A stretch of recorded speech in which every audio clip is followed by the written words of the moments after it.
Shri Guru Shri Juta Padakamalam.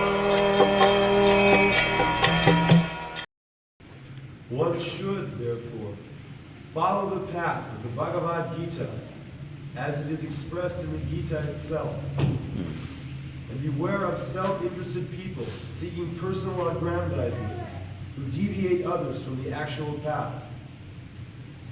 The Lord is definitely the Supreme Person, and His activities are transcendental. One who understands this is a liberated person from the very beginning of the study of the Gita. Yes. Simply if you understand that I have got also the, what is called, intuition to control, and God is the supreme controller.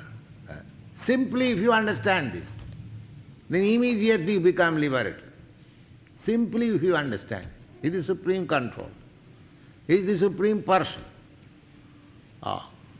Simply this understanding, that is stated in the beginning of this transcendental knowledge, Janma karma divyam jo janati tat tat. God also working, He is also creating, I am also creating. I am creating a Sputnik, a toy planet, and God is creating innumerable, unlimited planets. That is the difference. I can also create something, but that is not as good creative power as God. But I have got some creative power. I have got the tendency for enjoyment. Similarly, God has got the tendency for enjoyment. So, there is nothing different from you, God. Only the difference is that He is unlimited, I am limited. I am very small, He is very great. He is infinite, I am infinitesimal.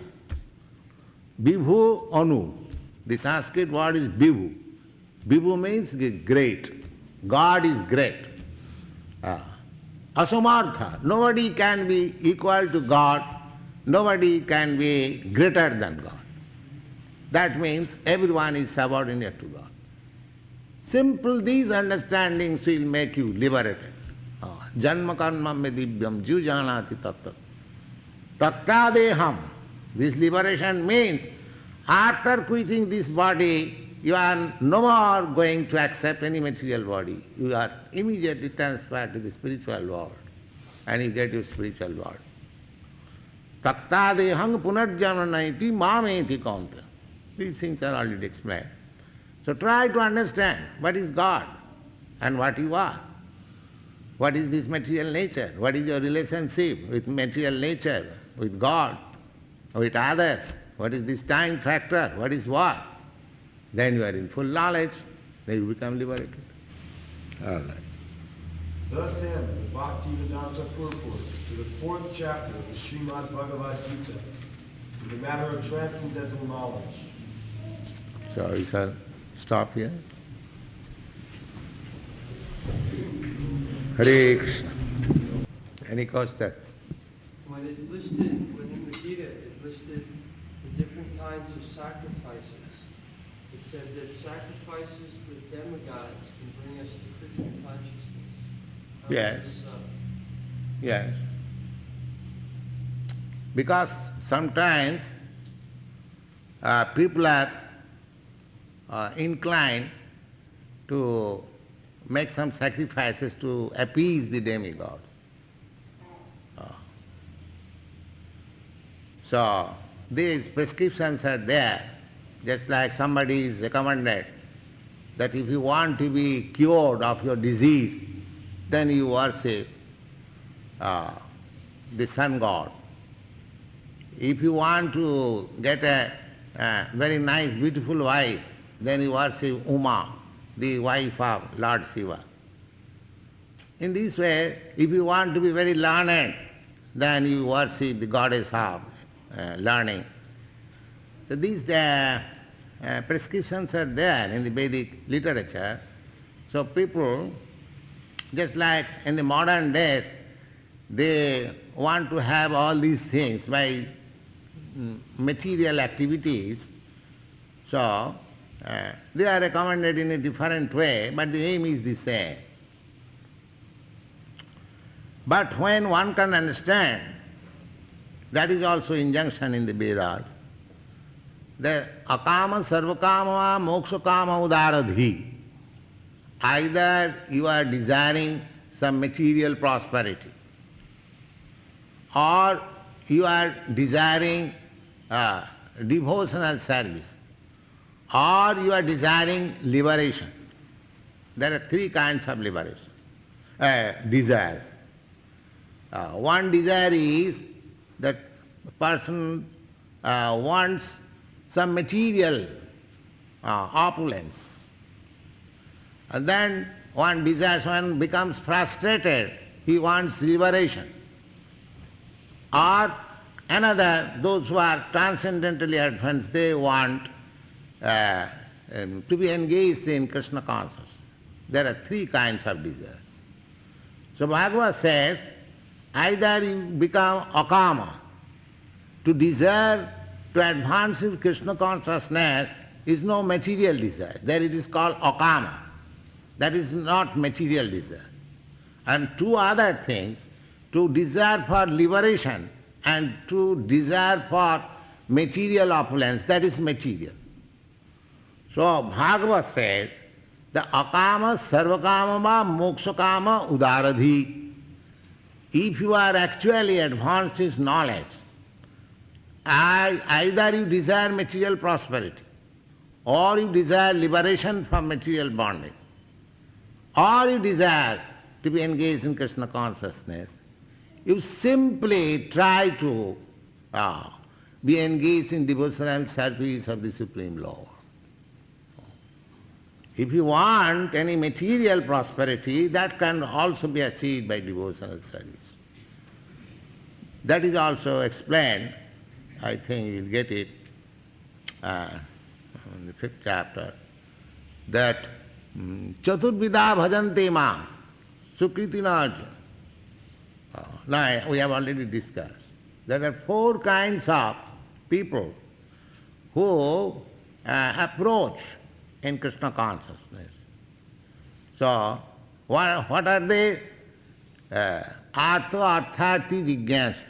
Those who are distressed, those who are in need of money, those who are inquisitive, and those who are searching after or advancing in knowledge, or wise men. So, out of these 4, the wise man is accepted very nicely by Krishna. So just like Dhruva Maharaj. Dhruva Maharaj wanted some material prosperity. So he worshipped Krishna. But at the end, when he saw Krishna, then he said, I do not want any more this material prosperity. Samin kritarthosmi barangna jache. My dear Lord, I am now fully satisfied. I don't want any material prosperity. So the thing is that one may be impelled by any desire, but if he approaches directly to the Supreme Personality of Godhead, then his desires will be satisfied. At the same time, ultimately he will come to the platform of Krishna consciousness. If he rightly performs the sacrifices, they are not needed, but if they are attached to such things, if they do it nicely, then ultimately they will come. Yes, God? Was there a Vaishnava calendar which originated in Vedic culture which is different from our calendar that we use today? Is there any calendar study just now? No, Why do you ask about calendar now? Oh, We are not discussing about calendar. When you discuss about calendar, you put that question. It is not very important question now. That means you are not attentively hearing, you are thinking of calendar.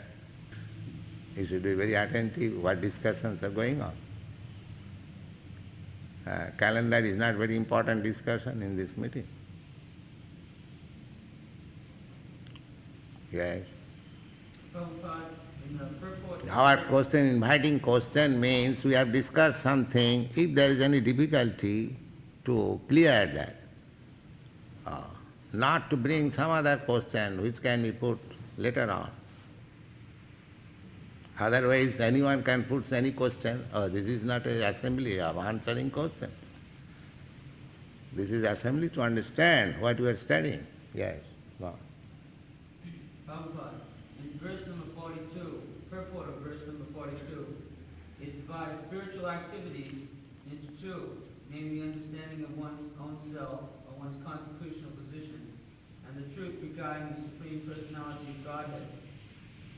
Is this first division Paramatma realization, and the second division realization of the Supreme Personality of Godhead?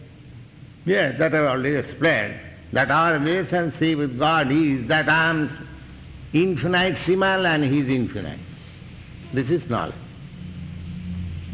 I am very small and He is very great. God is great. That is definition of every theistic man. So I cannot be equal with God. This is transcendental knowledge. But unfortunately, we are declaring, I am God. This is insanity. How you can be God? Do you know what is God? Because you do not know what is God, therefore you are claiming that I am God. What you have done? What is your testimonial that you are God? Simply by declaring I am God, you become God. This is no knowledge. Less intelligent. No knowledge about God. This is knowledge. That God is great, God is infinite, I am finite, I am infinitesimal. That is knowledge. Yes? Then realization of the impersonal feature of the Absolute wouldn't be classified as a spiritual activity? Well, impersonalists, they have spiritual activities, practically. They have got some ritualistic performances to come to the platform of negating this material condition. Just like to find out, just like you take milk, so you have to find out where the butter is there. So if you know the process, then you can find out the butter. But if you do not know the process, you can say, oh, this is simply milk, where is butter? You must know the process. Similarly, the impersonalists, they think that I am Brahma, but I am not this matter. That is fact. I am spirit, I am not this matter. But that understanding is not sufficient. What is my position as spirit? Then when we come to the Supreme Spirit, the all Spirit, that is perfection of knowledge. So, impersonal conception is simply a negation of these material varieties. But above that, there is spiritual variety. That is real knowledge. That is Krishna consciousness. Negation, just like there is no fever. In diseased condition, one is trying to get out of the feverish condition. So, by medicinal treatment, one gets out of fever. But that is not healthy condition. That is not final. There is negation of fever, that's admitted, that's all right. But that is convalescent stage. You may relapse again. When you actually come to the healthy state, that is your life. So negation of fever is not as good as your healthy life. So negation of this materialistic idea, impersonalism, is not complete knowledge. Because I am spirit soul, I am active even in this material disease condition. How much active I must be in my healthy condition. That is real knowledge. Healthy condition does not mean that I am dead. This is no treatment. If some physician comes and tells to the patient, oh, you are so suffering, all right, let me cut your throat, so you will not suffer. Everything will be stopped. Is that good treatment? You have to stop his fever and keep him into his healthy life. That is treatment. Simply stop simply negation, void. That is not true. You cannot remain void because you are active. If you are forcibly made into voidness, how long you can remain in voidness? As soon as this so-called voidness is finished, you come to this activity again. So you have to be situated in your real activities. That is required. That real activities is Krishna conscious activities. And that is not impersonal, that is personal. When the Bhagavad-gītā it says that the Maha Mantra cleanses the heart and soul, does that mean that when you just like automatically say the words, just a sound, will that cleanse your heart? Or should you try and like remember Krishna on every word and every sound? No, by simply chanting, your heart will be cleansed. You try. Yes. Go on chanting. Therefore we give regulative principle that one must chant at least 16 rounds. Should we try to go fast in order to get them done? In order to get the rounds done? The first thing is that you should chant without any offense. You see, in the beginning there may be so many offenses, but the chanting will be perfect when you are free from 10 kinds of offenses. You can understand those 10 kinds of offenses. I have explained several times from your God brothers.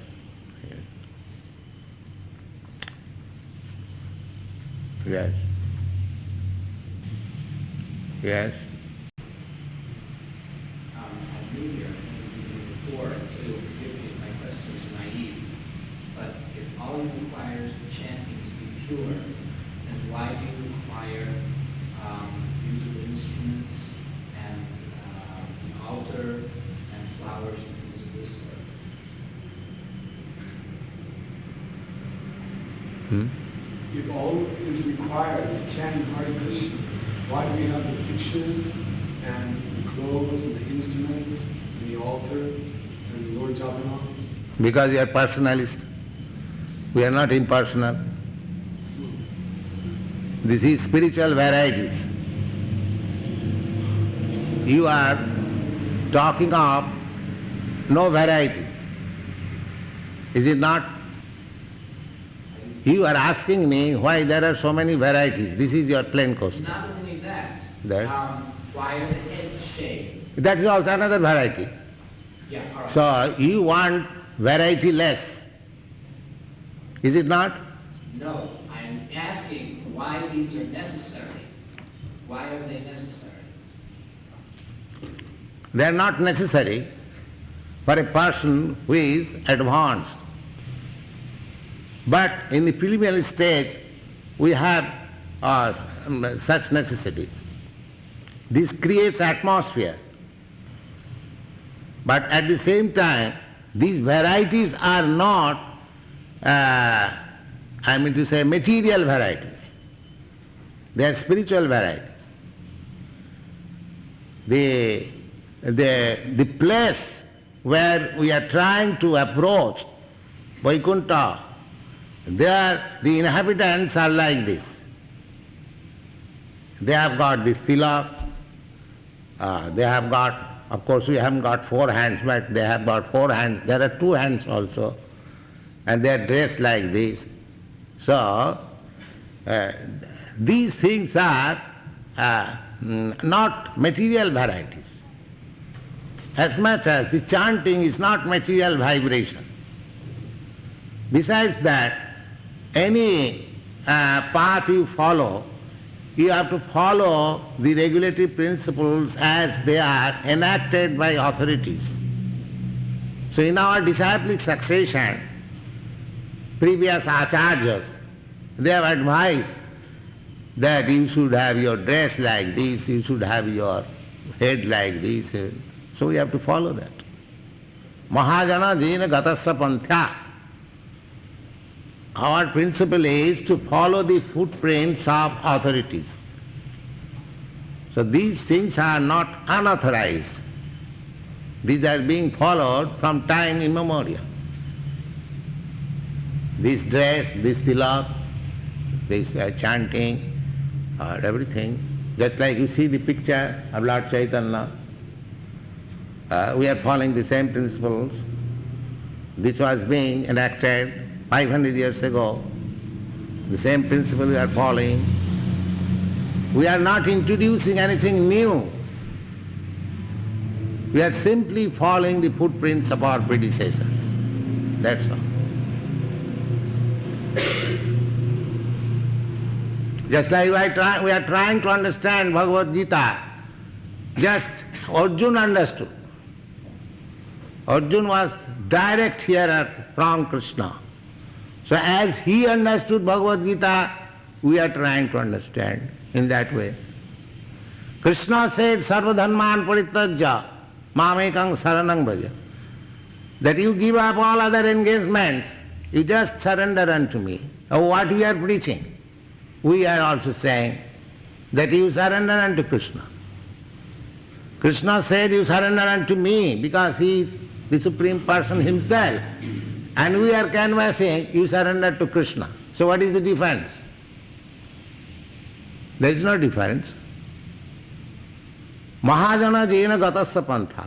The spiritual path is to follow the footprints of predecessors, great acharyas who has realized. Then you become perfect. Not imitate, but to follow. Imitation is different. So this is not imitation, but this is following the footprints. So one who wants to become devotee, he has to follow certain rules and regulations which are enacted by authorized persons in this line. We cannot deny it. Therefore there is necessity. Yes. In Gita, Krishna says so many times, you must surrender unto me. Why do people say no to something else? Because they want something new. This is very old. There is a song by a great dramatist in India. He is singing, Atta notun kichu karo. That means you do something, invent something new. You invent something new. And then you become very popular. That is the way of modern thoughts. You invent something new. Not modern, this is going on. Just like there is version in the Vedic literature, Naso munijjasya matangana bhinnam.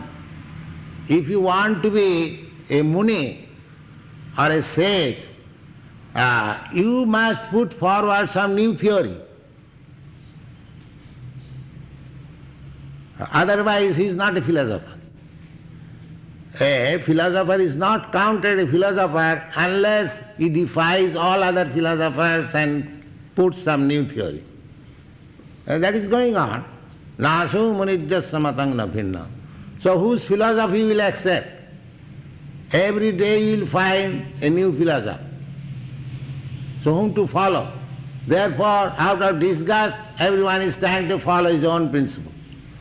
Whatever he likes. And there are some missionary activities, they also advocate that you can do whatever you like and you will get God.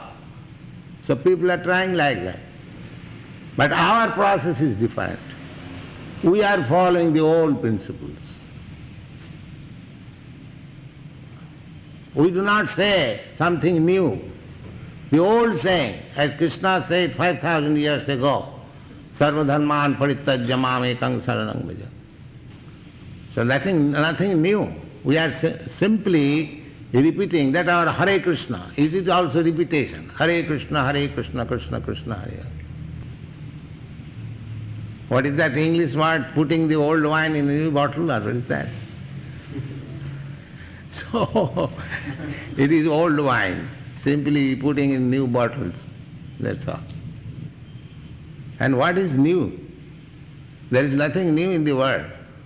The sun was rising on the eastern side, still it is rising on the eastern side. The sun was setting on the western side, it's still setting. Your forefathers, grandfathers, they are also eating, you are also eating. They also died and we shall also die. What new thing is there? They died and you will not die? What new we can give? Nothing. You have to follow by nature's law the old principles.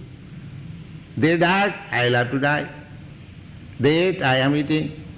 They beget children, I am also begetting. So what is the difference? What is the new?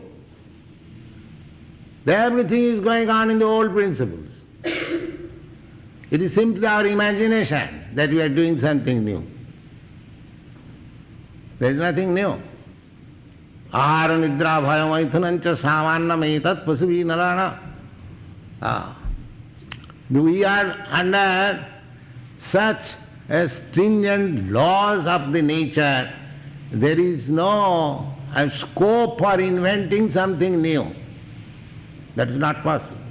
We have to follow the old principles by force, by nature's law. All right, chant Hare Krishna.